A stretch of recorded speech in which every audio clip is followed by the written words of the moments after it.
Yeah, ladies and gentlemen, this is BongaTube. Welcome to BongaTube. We are somewhere in Jericho, in Nairobi City, Jericho. I'm with the chief accountant here. Today he'll be telling us more about finance bill and so many things that will affect the common mwananchi. In regard to what Parliament passed some few months ago and how it's going to affect the people of the Republic of Kenya. It's called Mohammed Gaddafi. Yeah, there are so many. We have taxes being introduced to the motor vehicle. We're also having the issue of moving from freehold land owning, freehold land lease. We also have the issue of financial instrument processing, because now what is happening is you're likely to be charged more for processing the financial instruments like checks, and more of them to come. Yeah, you know, those processing of transactions in the bank account, M-Pesa, a lot is coming, and we will be breaking down for you. And definitely is going to affect the common man. Yes, it is going negatively, especially on the purchasing power. If you are going to purchase, say you're doing your shopping, monthly shopping, using like 10,000. What we are saying is that currently that 10,000 cannot buy the same basket you are buying. Yes. 10,000 is equivalent to about 100 USD. Yeah, in simple terms.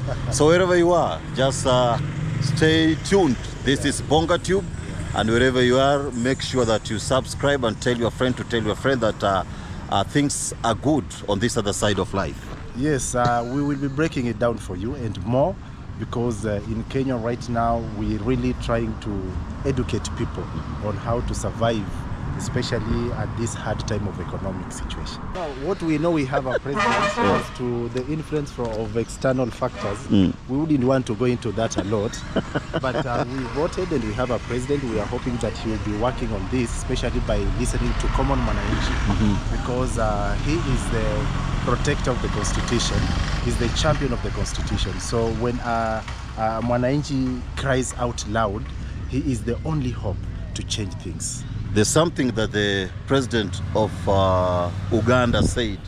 That's the old man, Yoweri Kaguta Museveni, that neocolonialism has taken shape and we are in bad mess. In front of so many characters, head of states from Africa. You know, that guy is a legend right now. He doesn't have to fear anything. He speaks it the way it is. And sometimes you may hate him, but the truth of the matter is you have to like this man. In fact, you should borrow some wisdom from him. Because what is happening is right now, people are afraid of talking the truth, including me and you sometimes. No, me, I just talk because I've got nothing to lose at the end of the day. Yes. No, we're not trying to incite anyone in any way, but we're trying to express our grievances or whatever we feel that affects us negatively as a people. Yeah, you remember during Mugabe, the late Mugabe, the former president of Zimbabwe, when people were making fun of him because he was so rigid on the country's protection. So it has come to be noticed with the Yoweri Kaguta Museveni, who is also speaking it the way it's supposed to be. And people are relating it to our country. Why are we not like the Uganda and as much as we are told we are at an advanced stage of economic transformation. So the thing is, there comes a time when the country, it was said by the late George Saitoti, the former vice president. There was another cartel. Which cartel now? Carry on.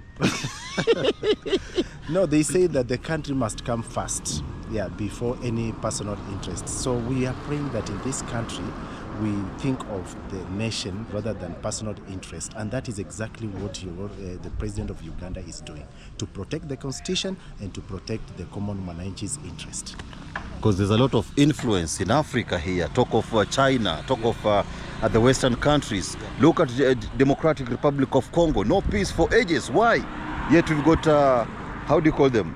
Those foreign missions. Interest. Same thing. You may want to call it a different name, but Waswahili wanasema, is it Waswahili or Wazungu? They say call a spade, not a spoon, not call a spade, not a big spoon. Yes. You know what is happening is the interest is really confusing the goal of the country. While you want to make the common mwananchi feel it better, but some external factors may loom in and want you to to serve their interest rather than your interest. When it reaches at that point of conflict of interest, always the citizen will suffer. What is happening in Congo is the issues of interest in terms of creating some peace, bringing some peace. But at the end of the day, you realize that is it really serving the common mwananchi of that country? Look at those videos or the children, women. Yeah, you look at those lifestyle, the lifestyle of that place. You will notice that indeed there is much that can be harnessed from that country rather than the suffering they are going through. I would call it suffering because you look at their life standards, they are a little bit down if you compare to a country like Kenya or at the neighboring Tanzania and Uganda. Very, very important. We're going to diverge into it deeper so that we go we understand the mode of how do you call it, governance. Yes, and leadership and governance. And by the way, my friend, we are going to town. You know, yeah, we're going to town. We have a busy schedule today. Should we use this route? This is better. Yeah, this one is somehow better because this place have no cabs or something. So no, we have you know, a busy schedule today. It's not that it doesn't have cabs. Yeah. Schools are opening today. Okay. After the government tried as much as possible to push it further for about 3 weeks due to floods, CTC. But what I'm wondering, Bongaboni, is it's funny that the government predicted today people go to school and there's no rain indeed. It's sunny. But you see, nature. Like the meteorological department is really advising the president very, very well. But the same meteorological department that last time confused the government. How did it confuse? He told them there's coming to be flooding. Yeah, but you see, the way things are in this country, you never know. But it was a nice move by the president to think of postponing the opening date, right? Yeah, it was. Because nature, you see, nature is so unforgiving. The late Wangari Maathai, the Nobel Prize winner, said that nature is so unforgiving. If you destroy nature, nature is going to destroy you. Yeah. So people have encroached in so many areas, riparian lands, and so many other things that has really affected, how do you call it, our environment negatively. Yes. Encroachment of the forests and so many other things. That's why you can see we've got a very different pattern in terms of weather, and so many people have really suffered out of that. So these floods are to the results of so many other things. Human destruction of human activities. Yes, and you see the good thing is that the government is trying to look for a better way of communicating. In fact, the best way is for government to look for a good way of telling this wananchi, don't do this, because what is happening, they are addressing the issue at the time when wananchi is feel depressed. He's looking for unga. He doesn't have school fees to take to. So when now you start telling people, move away from here, they have so much at hand. So you rather tell them in a nice way. Is this a barrier or what? This is one of the obstacles that you are making me pass, this safe, my friend. One of the obstacles that we are going through as a people. Yes. You have to choose where you take me through, my friend. No, these are very. You see, this Jericho. Jericho is an estate in Nairobi. That was constructed, I think, in the year 70s, 60s and 70s. Yeah, colonial period. Yes. So these were wananchi settlement areas. Yeah, settlement area. And during those days, it was how can you put it? Like a post estate. Yeah, there's a Jericho, there's Jerusalem. Yes. What about Buruburu? Buruburu came later in 80s, I think, if I'm not wrong. It's also in the other side. We talk of Buruburu, they're adjacent. Yeah, we're gonna make it. Let us keep on walking. It's a swampy place, yes. Yeah, it's a swampy place, yes. But now that it hasn't rained for almost a week, we are free to maneuver around. But here you can't make it because it's still wet. You have shortcuts. Yeah? Shortcuts. Yes, can you pass there late in the night? No, at night they close that Kapanya route there. So we are going to board a vehicle to town. Here we call them matatus, public means of transport. Gonna meet later on. This is Bonga Tube. The common mwananchi.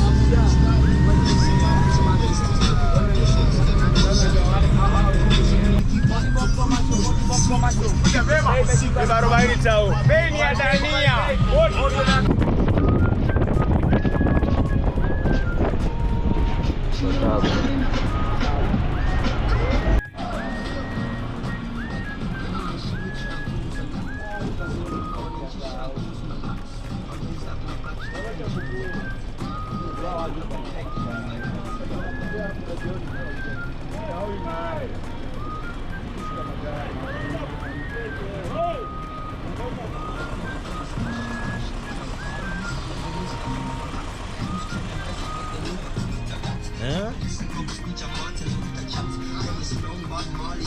Hizo matatu.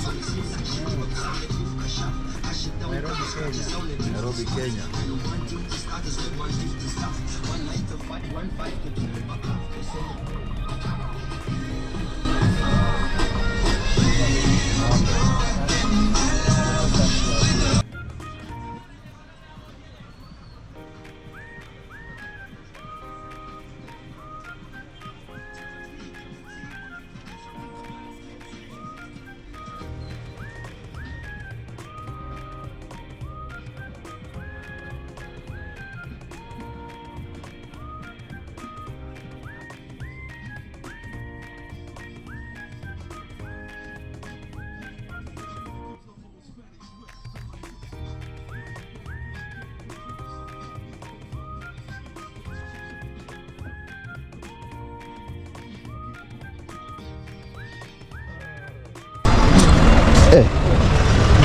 Chukulia iruchi.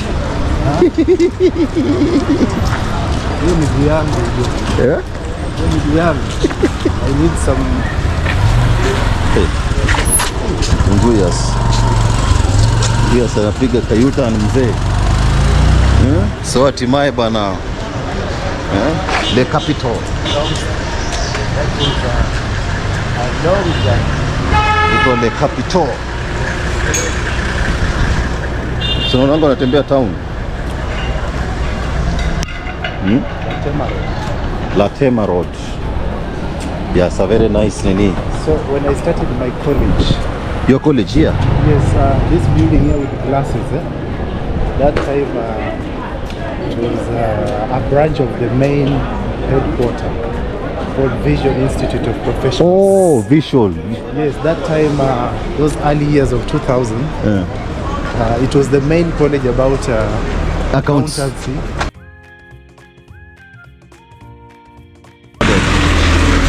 Accountancy and Strathmore, Kenya, KCA. Oh, accounting. This one here? Yeah, it used to be called, it was a branch of Visual Institute of Professional. The main one was Paramount Plaza at Globes Roundabout. Oh, Globe. Yes. Where you used to worship? No, we never used to worship. That place is, it used to have the headquarters of the main college. Ah. Yeah, so I you used to study? Place, I remember this place with a lot of memories. It means a lot. Reminiscence. Yes. Oh, so that's that building there. Yeah, the one that now it is no longer there.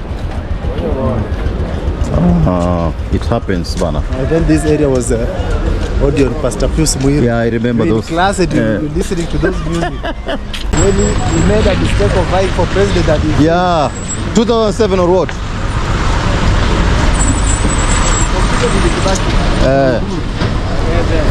2007 or 2013. He made a very, it's made a grave mistake of trying to vie for presidency. He saw fireworks. He thought that by having so many followers in terms of church fellowship, so he thought it would be automatic. Yes. Little did he know that church work and politics are two different things. Yeah. He realized art is hard. He kept quiet. But I understand it still exists. And they still doing very well. Pius Muiru. Kuna nuru gizani, eh? Yes. You know here, this is where I used to take my KU. And KU. These Panya routes, for you to be a typical Nairobi must work. I've really operated when I used to stay at, is it Kawawendani?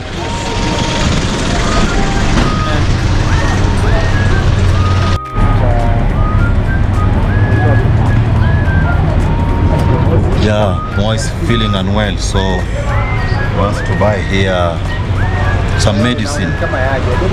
Ni home, mama? Yeah, so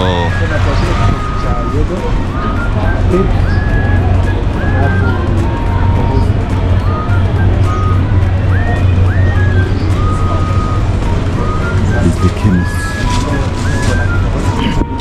Yeah, we're in town. We just arrived in town and we want to see a friend of ours so that we can head to USIU, United States International University, somewhere along Thika Road. So just opposite Kasarani International Stadium, whereby we are going to carry out some errands there. Then we proceed with some other activities. So he's here. Let us see what kind of medicine he's going to get.